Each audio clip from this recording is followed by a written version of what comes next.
Hello student, ninth की English class में आपका वेलकम है। आज आपका जो चैप्टर है मोमेंट सप्लीमेंट्री रीडर बुक से जो चैप्टर नंबर 3 है ईश्वरन द स्टोरी टेलर, जिसको आर के लक्ष्मण के द्वारा लिखा गया है। ये वास्तव में बड़ी मनोरंजक कहानी है। ईश्वरन नाम के एक ऐसे व्यक्ति की कहानी है जो अपने आप में स्टोरी टेलर है, अर्थात एक कहानी कहने वाला है। ये ईश्वरन नाम का व्यक्ति बड़ा ही चतुर है। किसी भी विषय पर, उस भिन्न भिन्न प्रकार के विषयों पर कहानी बनाने में इतना क्लेवर है, चतुर है। और कहानी बनाने के साथ साथ उनका जो कहानी को, अपनी बात को जो प्रेजेंटेशन करता है, प्रस्तुतिकरण करता है, वो बिल्कुल एक अभिनय के और रोमांच भर कर के कहानी में बड़े ही सनसनीखेज तरीके से कहानी को प्रस्तुत करता है। Let us read the story to know about this story.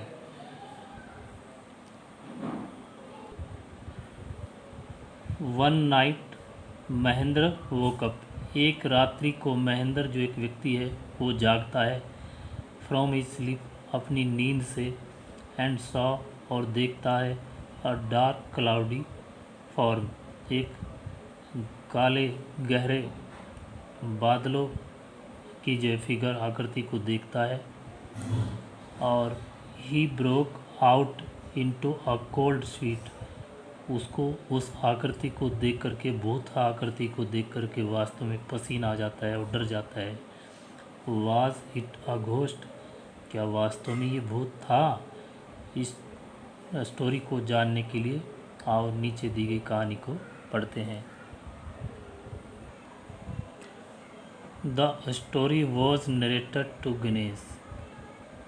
कहानी जो है वो नरेट की गई, अर्थात सुनाई गई थी, टू गणेश, गणेश को, बाय अ यंग मैन, एक यंग मैन के द्वारा, जवान व्यक्ति के द्वारा ये कहानी गणेश नाम के व्यक्ति को सुनाई गई। और जो जवान व्यक्ति था जिसने कहानी सुनाई, महेंद्र बाय नेम, उसका नाम क्या था? महेंद्र।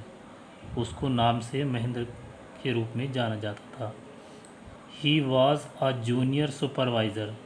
वह एक कनिष्ठ सुपरवाइज़र था, निरीक्षक, इन अ फर्म, एक फर्म में, विच ऑफर्ड ऑन हायर सुपरवाइजर्स, जो किराए पर सुपरवाइज़र को ऑफ़र किया करती थी, at various types of construction site, भिन्न भिन्न प्रकार की जो कंस्ट्रक्शन की साइट होती थी, निर्माण करने के जो स्थल होते थे निर्माण कार्य के, जैसे कि फैक्ट्रीज़ में सुपरवाइज़र का काम होता है, जो मजदूरों को, काम करने वालों के ऊपर निगाह रखता है कि वास्तव में किस प्रकार से काम कर रहे हैं या नहीं कर रहे हैं। ब्रिज, जहाँ पुल इत्यादि का निर्माण होता है, वहाँ पर भी सुपरवाइज़र उन जो काम करने वाले व्यक्ति होते हैं उनको देखता है। डैम्स, जहाँ पर बांध बनाए जाते हैं, वहाँ पर भी सुपरवाइज़र होते हैं। एंड सो ऑन, और इस प्रकार से जहाँ भी इस प्रकार के जो कंस्ट्रक्शन होते हैं, चाहे वो फैक्ट्री का हो, ब्रिज का हो, पुल का हो, या डैम का हो, या और सारी नहर का हो, रेलवे लाइन का हो, तो उन पर सब पर इसी प्रकार से सुपरवाइज़र होते हैं। और ये एक कंपनी में सुपरवाइज़र था महेंद्र, जो सुपरवाइज़र ही प्रोवाइड करती थी कंपनियों को उनके काम की निगरानी करने के लिए।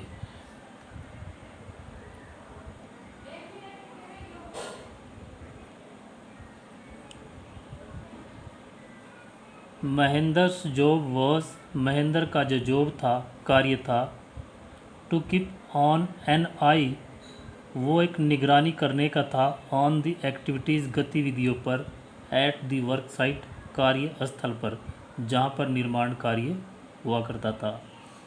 ही had to keep moving from place to place, उसको एक स्थान से दूसरे स्थान पर मूविंग करना पड़ता था, जाना पड़ता था। एवरी नो एंड देन, हर बार, कभी इधर और कभी उधर। As ordered by his head office, जैसा कि उसके मुख्यालय से उसको आज्ञा प्राप्त होती थी, ऑर्डर मिलता था। फ्रॉम ए कोयल माइनिंग, जैसा कि एक कोयले की खान के स्थान से के एरिया से, टू आ रेलवे ब्रिज, एक रेलवे के ब्रिज पर, कंस्ट्रक्शन साइट, जहाँ पर कंस्ट्रक्शन का कार्य होता था, निर्माण कार्य होता था। फ्रॉम देयर, वहाँ से, आफ्टर आ फ्यू मंथ्स, कुछ महीनों के पश्चात, टू अ केमिकल प्लांट, एक केमिकल प्लांट के पास, which was coming up somewhere, जो कहीं बनने जा रहा था। तो इस प्रकार से उसका जो कार्यस्थल होता था वो बार बार बदला जाता था कुछ समय के पश्चात। ही वॉज अ बैचलर, वह एक बैचलर था अर्थात अविवाहित था। हिज नीड्स वर सिंपल, और उसकी जो नीड्स थी, ज़रूरत थी, वो भी सिंपल थी, चूँकि अविवाहित व्यक्ति की जो नीड्स होती हैं वो लिमिटेड होती हैं।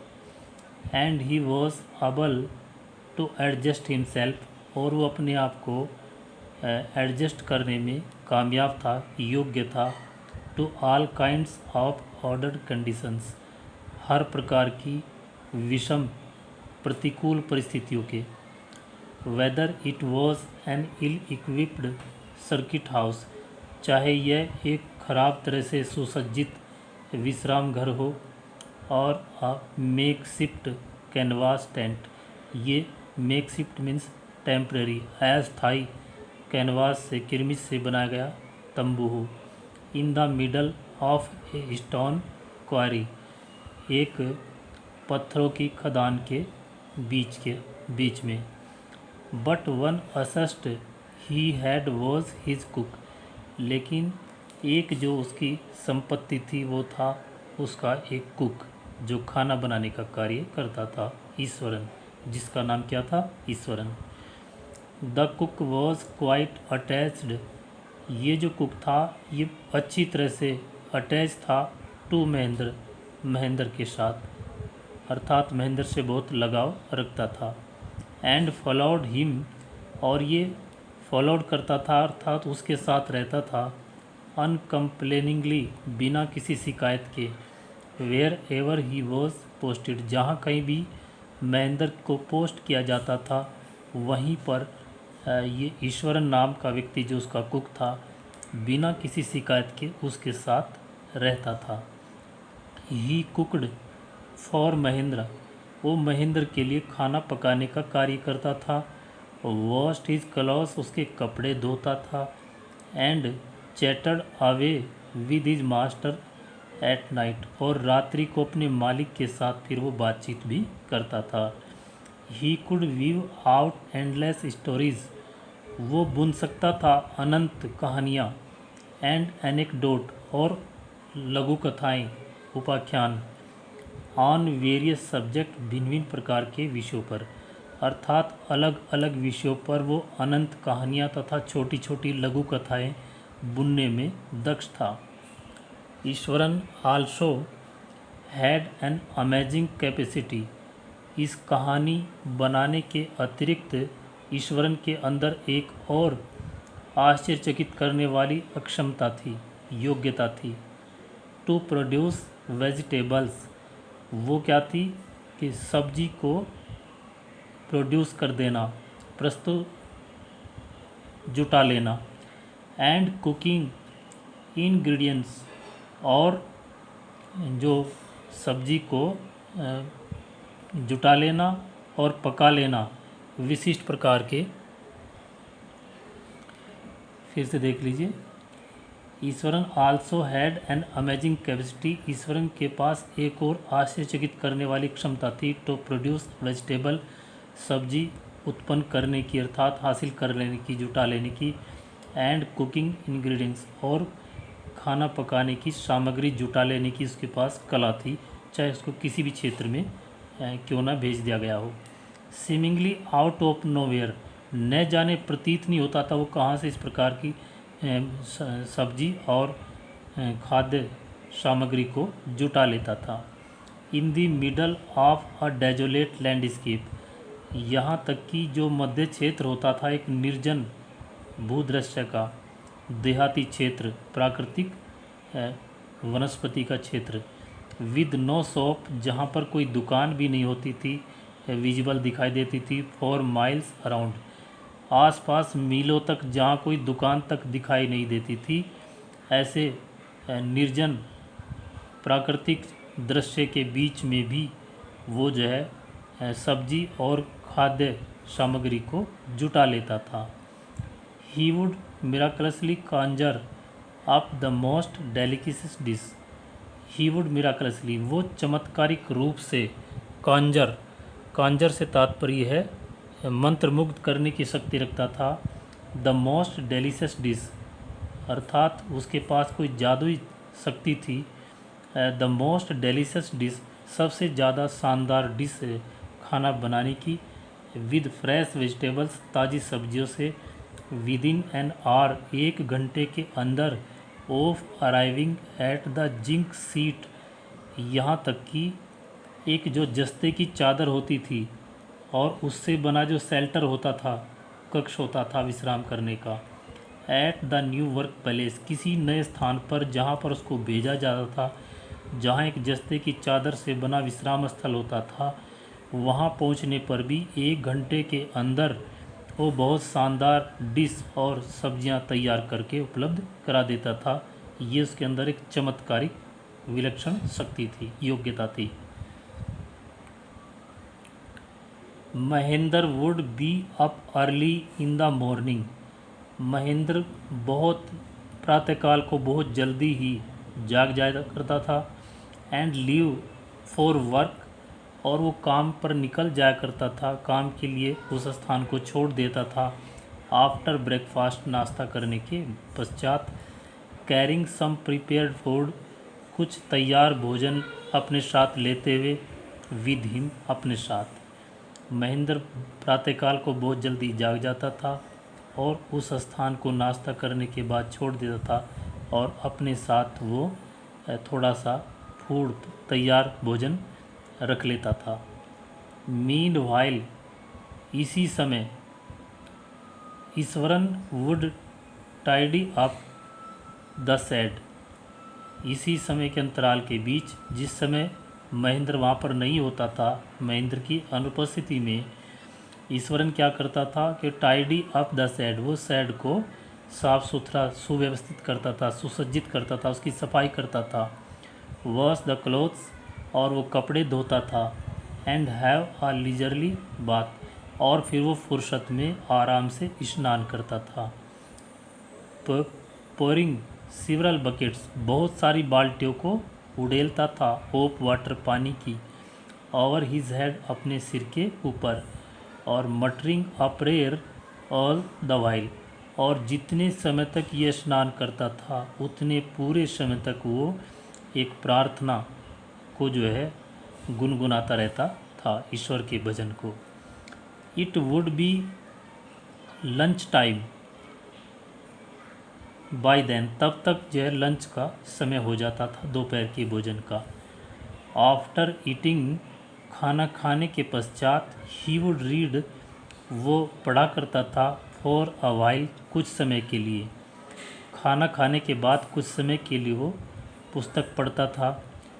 बिफोर डोजिंग ऑफ, झपकी लेने से पहले, सोने से पहले। The book was usually some popular Tamil, और वो जो पुस्तकें वो पढ़ता था साधारणतः वो कौन सी पुस्तकें होती थी, वो लोकप्रिय तमिल भाषा की पुस्तकें होती थी। Thriller running to hundreds of pages, वो पुस्तकें रोमांच से भरी हुई होती थी और सैकड़ों पेज की पुस्तकें होती थी। इट्स इमेजिनेटिव डिस्क्रिप्शन, इस तमिल भाषा की जो पुस्तकें थी इसमें जो काल्पनिक वर्णन होता था, एंड नरेटिव फ्लैरिस, और जो वर्णनात्मक जो फ्लैरिस होती थी, चमक, वुड होल्ड ईश्वरन इन त्राल, ये ईश्वरन को सम्मोहित कर लेती थी, अर्थात ईश्वरन इसमें बहुत ज़्यादा रुचि ले लेता था, वो सम्मोहित हो जाता था इन तमिल भाषा की रोमांचित कहानियों से।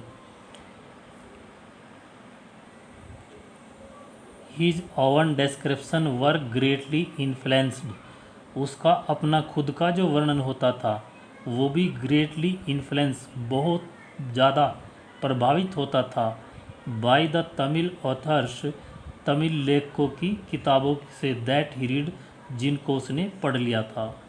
वैन ही वॉज नरेटिंग, जब वो वर्णन करता हुआ होता था even the smallest of incident, यहाँ तक कि जब वो छोटी सी किसी घटना का भी वर्णन करता हुआ होता था, he would try to work in suspense, तब वो कोशिश करता था कि उस काम में सस्पेंस, सनसनी, संदेह डाल देता था, एंड अ सरप्राइज एंडिंग, और उसकी जो समाप्ति होती थी वो सरप्राइज से पूर्ण होती थी, आश्चर्य से पूर्ण।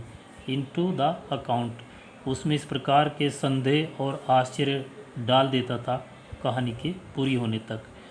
फॉर एग्जाम्पल, उदाहरण के लिए, इंस्टीड ऑफ सेइंग, ये कहने के बजाय, दैट की he had come across N uprooted tree on the highway, उसने हाईवे के ऊपर एक उखड़े हुए वृक्ष को देखा, ये कहने के स्थान पर ये कहने के बजाय क्या कहता था कि ही वुड से, वो कहता था, with eyebrows suitably arched and hands held out in a dramatic gesture, यानी आईब्रो, आँखों को पर्याप्त तरीके से चाप की तरह से, जैसे एक चाप होता है, और हाथों को हेल्ड आउट, घुमा करके, इन्हें ड्रामेटिक गेस्चर, जैसे कि एक नाटकीय हाव भाव होते हैं, जैसे कि नाटक करने वाला अभिनय करता है कोई एक कलाकार, इस प्रकार से वो कहता था।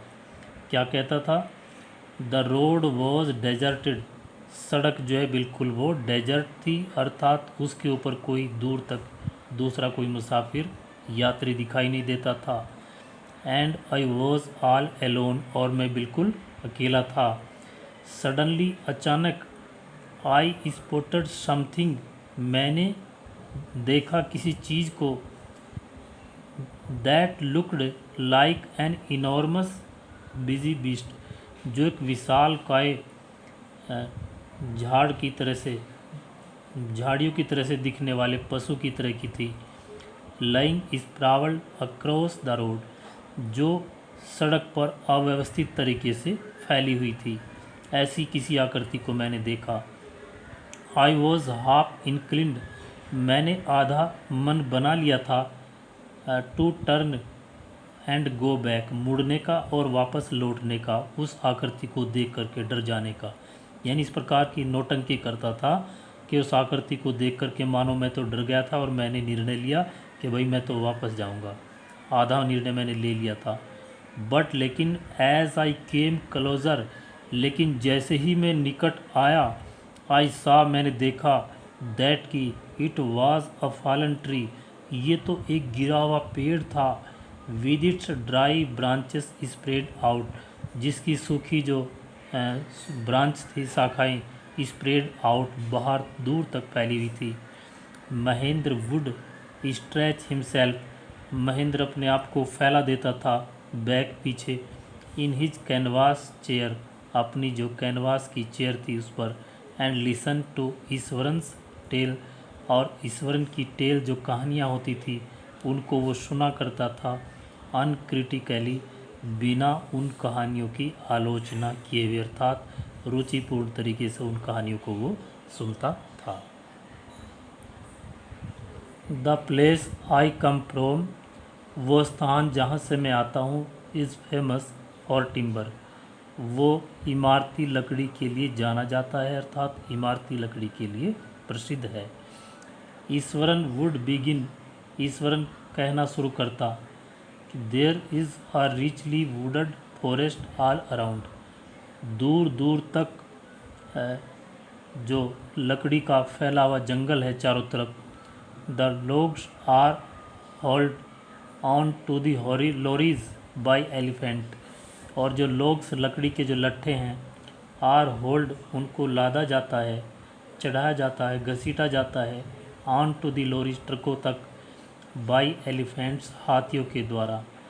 दे are huge well fed beast, वो विशाल काय और अच्छी तरह से अच्छी मात्रा में खाना खाने वाले बीस्ट हैं पशु। वैन दे टर्न वाइल्ड, जब वो वाइल्ड हो जाते हैं, जंगली हो जाते हैं। इवन द मोस्ट एक्सपीरियंस महावत, यहाँ तक कि सबसे अधिक अनुभवी जो महावत होता है हाथी को चलाने वाला, कंट्रोल करने वाला, is not able to control them, वो भी अबल नहीं हो पाता, सक्षम नहीं हो पाता उनको कंट्रोल करने में। आफ्टर दिस प्रलॉग, इस प्रस्तावना के बाद यानी भूमिका बनाने के बाद, Eswaran would launch into an elephant anecdote, Eswaran ने शुरू किया एक जो पूर्ण विवरण के साथ एक छोटी सी लघु कथा को, इन्वॉल्विंग एन एलिफेंट, जिसमें कि एक हाथी शामिल था इस कहानी में। यहाँ तक रखते हैं, इससे आगे का बात सेकंड पार्ट में हो जाएगा।